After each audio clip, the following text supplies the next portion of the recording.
75 years ago today, in the midst of the Great Depression, Franklin Roosevelt signed Social Security into law, laying a cornerstone in the foundation of America's middle class and assuring generations of America's seniors that after a lifetime of hard work, they'd have a chance to retire with dignity.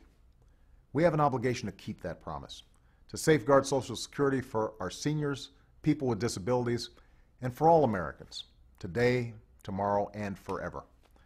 Now, we've been talking for a long time about how to do that, about how to make sure Social Security is healthy enough to cover the higher costs that are kicking in now that baby boomers are retiring. And I'm committed to working with anyone, Democrat or Republican, who wants to strengthen Social Security. I'm also encouraged by the reports of serious bipartisan work being done on this and other issues in the Fiscal Commission that I set up several months ago. One thing we can't afford to do, though, is privatize Social Security, an ill-conceived idea that would add trillions of dollars to our budget deficit while tying your benefits to the whims of Wall Street traders and the ups and downs of the stock market.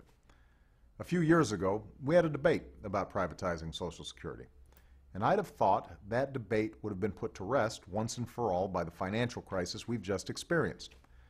I'd have thought, after being reminded how quickly the stock market can tumble, after seeing the wealth people worked a lifetime to earn wiped out in a matter of days, that no one would want to place bets with Social Security on Wall Street, that everyone would understand why we need to be prudent about investing the retirement money of tens of millions of Americans. But some Republican leaders in Congress don't seem to have learned any lessons from the past few years. They're pushing to make privatizing Social Security a key part of their legislative agenda if they win a majority in Congress this fall. It's right up there on their to-do list with repealing some of the Medicare benefits and reforms that are adding at least a dozen years to the fiscal health of Medicare, the single longest extension in history. That agenda is wrong for seniors, it's wrong for America, and I won't let it happen. Not while I'm president.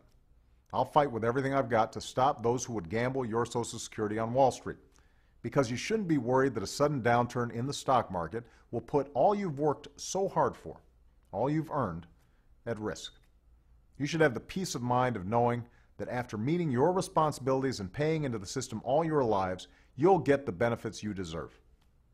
75 years ago today, Franklin Roosevelt made a promise.